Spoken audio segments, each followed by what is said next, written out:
अक्टूबर, नवंबर और दिसंबर, इस वर्ष 2024 के ये आखिरी 3 महीने सिंह राशि के लोगों के लिए किस तरह से विशेष होने वाले हैं। जय माता दी दोस्तों, आप सभी का स्वागत है हमारे YouTube चैनल अमृता एस्ट्रो में। और आज की इस वीडियो में मैं बात करूंगी इस माह के अंतिम 3 महीनों के राशिफल के बारे में। इस 3 महीनों में विशेष जो ग्रहों का प्रभाव है वो क्या होगा, कौन से वो प्लैनेट्स हैं जो अपनी राशि बदलकर सबसे ज्यादा इफेक्ट इन 3 महीनों में आपके जीवन पर डालेंगे। तो देखिए, इन 3 महीनों की मैं बात कर रही हूं और सिंह राशि की यहां बात हो रही है। इन 3 महीनों में 2 ग्रह ऐसे हैं जिनका गोचर या जिनका परिवर्तन काफी विशेष होने वाला है। एक शनिदेव है और एक गुरु बृहस्पति है। अगर आप शनिदेव को देखें तो शनिदेव आपके 11वें घर, आपके 7वें घर में, 11वीं राशि आपके 7वें भाव में विराजमान है, जो कि वक्री होकर बैठे हुए हैं। लगभग 140 दिन के लिए वक्री हुए थे, लेकिन अब नवंबर के महीने में 14 नवंबर को शनि मार्गी हो जाएंगे। तो इनका जो परिवर्तन होगा उसमें बदलाव, जैसे ही परिवर्तन होंगे वैसे ही इनके रिजल्ट भी बदल जाएंगे। दूसरा जो एक विशेष गोचर है या विशेष ग्रहों का परिवर्तन है वो है अक्टूबर की शुरुआत में 9 अक्टूबर को गुरु बृहस्पति, जो कि आपके 10वें घर में बैठे हुए हैं वृषभ राशि में, ये वक्री हो जाएंगे। यानी एक ग्रह वक्री होगा और एक ग्रह मार्गी होगा, सीधी चाल चलेगा। अब जो भी ग्रह वक्री होता है बहुत पावरफुल स्थिति में होता है। गुरु वर्ष के अंत तक, इस वर्ष के अंत तक वक्री ही रहेंगे, क्योंकि फरवरी मंथ में ये मार्गी होंगे। अब ये दोनों जो परिवर्तन है ये तो विशेष है ही, साथ में आपके राशि के स्वामी सूर्यदेव होते हैं जो हर महीने राशि बदलते हैं। अक्टूबर के महीने में सूर्यदेव आपके 3रे घर में होंगे, जो कि इनकी नीच राशि होती है। उसके बाद सूर्यदेव आपके 4थे घर में आ जाएंगे, मंगल की राशि में, और फिर ये आपके 5म घर में आ जाएंगे। कब? सूर्य 15 दिसंबर को धनु राशि में, और इस वर्ष के अंत तक यही रहेंगे आपके 5म भाव में। शुक्र की अगर मैं बात करूं तो देखिए, शुक्र इस महीने अक्टूबर के महीने से आपके 4थे घर से गोचर करेंगे, 4थे घर में आएंगे। उसके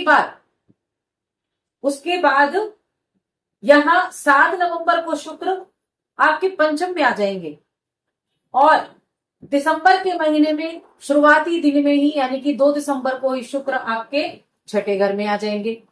तो ये जो ग्रहों का गोचर हो जाता है ये कई बार तो बड़े अच्छे रिजल्ट देने वाले होते हैं, कई बार ये मिले जुले परिणाम भी आपको देते हैं। अब इनमें से विशेष किस लिए है ये 3 महीने, या इन 3 महीनों में ऐसा क्या होने वाला है, क्या विशेष है। तो देखिए, यहां मैं सबसे पहले आपके करियर के बारे में ही बात करूंगी कि आपके करियर के लिहाज से ये महीने क्यों विशेष हैं। तो जो भी इस राशि के जातक नौकरी करते हैं, व्यापार करते हैं, उनके लिए अक्टूबर के महीने से ही स्थितियों में परिवर्तन देखने को मिलेगा। और नवंबर का महीना ऐसा महीना होगा जब आपका करियर बहुत अच्छी गति से चल रहा होगा। जब नवंबर के महीने में आप अपने करियर को लेकर, एक तो वर्ष का अंत आ रहा होगा, साथ में आप बड़े ज्यादा एक माइंड से काम करने वाले होंगे। व्यापार करने वाले लोगों के लिए भी विशेष रूप से खास है।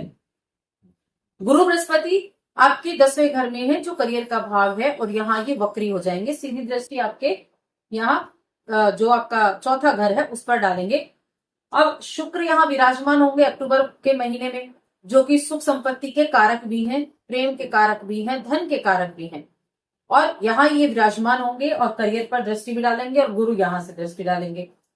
तब क्या होगा, अपने करियर को लेकर आप बहुत अधिक पॉजिटिव होंगे, अपने काम को पूरा भी करना चाहेंगे, और कुछ नए संबंध भी आपके व्यापारियों के लिए बनते हुए दिखाई देंगे। लोगों से मिलना जुलना रहेगा। देखिए, मंगल देव जो है वो आपके 11वें घर में बैठे हुए हैं, जो आपके भाग्य के स्वामी हैं और जो आपके 4थे घर के स्वामी भी बनते हैं। इच्छा पूर्ति के लिए ये समय काफी विशेष है। जिन चीजों को लेकर मेहनत कर रहे हैं, जिन चीजों को आप पाना चाहते हैं, और मेहनती राशि ये जो सिंह राशि है वो है ही सूर्य की राशि है, तो ये चीजें आपस में मिलकर आपको प्रॉपर्टी की तरफ भी लेकर जाएंगी। आप वाहन खरीदारी कर सकते हैं। अक्टूबर और नवंबर इन 2 महीनों में या इससे पहले आपने वाहन खरीद लिया हो, अगर नहीं खरीदा है और खरीदना चाहते थे तो अक्टूबर नवंबर में आपके लिए योग बन रहे हैं कि इन 2 महीनों में आपके वाहन की खरीदारी होगी। कोई प्रॉपर्टी, कोई मकान, अपना मकान में आप जाना चाहते थे उसमें आप जाएंगे। शुक्र का गोचर काफी ज्यादा अच्छा आपके लिए रहने वाला है। शुक्र यहाँ और यहाँ इन 3 भावों में सक्रिय रहेंगे। चौथे से 10वें पर दृष्टि डालेंगे, 5वें से 11 पर दृष्टि डालेंगे और छठे से 12 पर दृष्टि डालेंगे। तो सुख सुविधाओं के ऊपर तो खर्चा होता हुआ दिखाई दे रहा है। अब सुख सुविधाएं क्या है? अच्छी गाड़ी में चलना है या गाड़ी से चलना है, बाइक से चलना है, लग्जरी आइटम्स घर में होने चाहिए, घर में एसी है, घर में फ्रिज है, घर में बहुत सारी चीजें हैं, लैपटॉप है, अच्छा मोबाइल है, घूमने जा रहे हैं, कुछ ब्यूटी प्रोडक्ट्स खरीद रहे हैं, कुछ सुंदरता से जुड़ी हुई कुछ पेंटिंग्स वगैरह खरीद रहे हैं, तो यानी कि जो आपके घर की लग्जरियस को बढ़ाती हैं उन चीजों पर आपका खर्चा होना तय है वर्ष के अंत तक। सुख सुविधाएं प्राप्त होने का है। सिंह राशि के जातकों के लिए सूर्य देव, उनकी राशि के जो स्वामी है वो सप्तम में होंगे अक्टूबर के महीने में। अक्टूबर के महीने में अपनी नीच राशि में होंगे और साथ में यहाँ जो दृष्टि है वो जाएगी आपके नवम भाव पर। हालांकि ये जो सूर्य की पोजीशन है उतनी ज्यादा अच्छी तो नहीं है, लेकिन हाँ थोड़ा साहस आपको जरूर देगी, कॉन्फिडेंट भी देगी, लेकिन भाई के साथ थोड़ा सा रिलेशन को इस महीने में ये बिगाड़ सकती है, तो थोड़ा सा वहां बस ध्यान रखना है आपको। लेकिन जब सूर्य का राशि परिवर्तन आपके चौथे घर में होगा, उसके बाद आपके पंचम घर में होगा, तो मैं कहूंगी दिसंबर का महीना एजुकेशन के लिहाज से बहुत अच्छा है और प्रॉपर्टी वगैरह के लिए निवेश करने के लिए, या फिर आप अपने जो व्यापार है उसमें जो आपका पारिवारिक अगर व्यापार है, आपके पिता उस काम को करते हैं, आप उस काम को करने जा रहे हैं, तो उसके लिए नवंबर का महीना खास तौर से विशेष होने वाला है, बहुत उत्तम आपके लिए रहेगा। प्रेम जीवन की अगर मैं बात करूं तो देखिए प्रेम जीवन का भाव ये होता है, इसके स्वामी बैठे हैं आपके 10वें घर में और यहाँ मंगल बैठे हैं आपके 11वें घर में, तो प्रेम विवाह के चांसेस तो बनेंगे नवंबर के महीने में, और विवाह के चांसेस भी आपके लिए नवंबर के महीने में और दिसंबर के महीने में ही बनने वाले हैं। वैवाहिक जीवन थोड़ा सा आपका फ्लक्चुएट करता रहेगा, उतार चढ़ाव की स्थितियां वैवाहिक जीवन में बनी रहेंगी, क्योंकि शनिदेव मार्गी हैं, मार्गी हो जाएंगी 14 नवंबर को, उसके पहले शनि वक्री अवस्था में बैठे हुए हैं और यहां से सीधी आपके दृष्टि डाल रहे हैं, तो कहीं ना कहीं जो उतार चढ़ाव की स्थिति है वो बनी रहती है। लेकिन यहाँ एक चीज और है कि आपका जो पार्टनर है, जो विवाहित लोग हैं और उनका जो पार्टनर है, उनके पार्टनर की वजह से धन आगमन के योग भी बनते हुए दिख रहे हैं। भाई बहनों के साथ आपके लिए बॉन्ड अच्छा रहेगा, आप अपने जो आपके भाई बहन हैं उनके काफी ज्यादा क्लोज रहने वाले हैं, उनकी बातों को सुनेंगे, उनकी बातों को मानेंगे। फ्रेंड सर्कल आपका वैसे तो अच्छा है, लेकिन साथ में ये भी ध्यान रखना है कि कोई ऐसा व्यक्ति आपके फ्रेंड सर्कल में ना हो जो आपको किसी तरह से आपको धोखा देने वाला हो, तो अपनी नजरों को इसमें भी आपको बचा कर रखना है।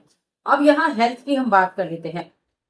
हेल्थ का आपको जरूर ध्यान रखना है, हेल्थ इश्यू थोड़े से आपको हो सकते हैं। राहु आपके अष्टम भाव में बैठे हुए हैं, केतु आपके दूसरे घर में बैठे हैं।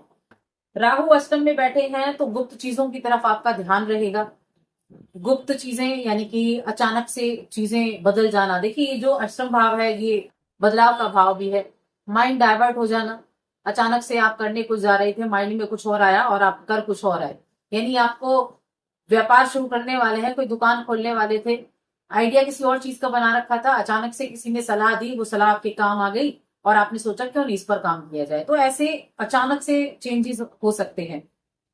हेल्थ का थोड़ा ध्यान रखना है, हेल्थ इश्यू हो सकते हैं। बाकी आपका जो रुझान है वो कुछ ज्योतिष की तरफ, रहस्यमय चीजों की तरफ भी रह सकता है, और पेट संबंधी बीमारियां आपको देखने को मिल सकती है, या फिर थोड़ा सा स्किन प्रॉब्लम भी आपको देखने को मिल सकती है, और वित्त संबंधी, वित्त पात इनके संबंधी भी परेशानी थोड़ा सा देखने को मिल सकती है।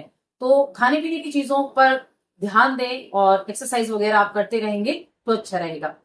उपाय की बात कर लेते हैं कि उपाय आपको क्या करना चाहिए। तो देखिए सूर्य की राशि है, आपके लिए इस समय अवधि में सूर्य देव को प्रतिदिन जल जरूर चढ़ाएं और एक रविवार के दिन आदित्य हृदय स्तोत्र उसका पाठ आप जरूर करें।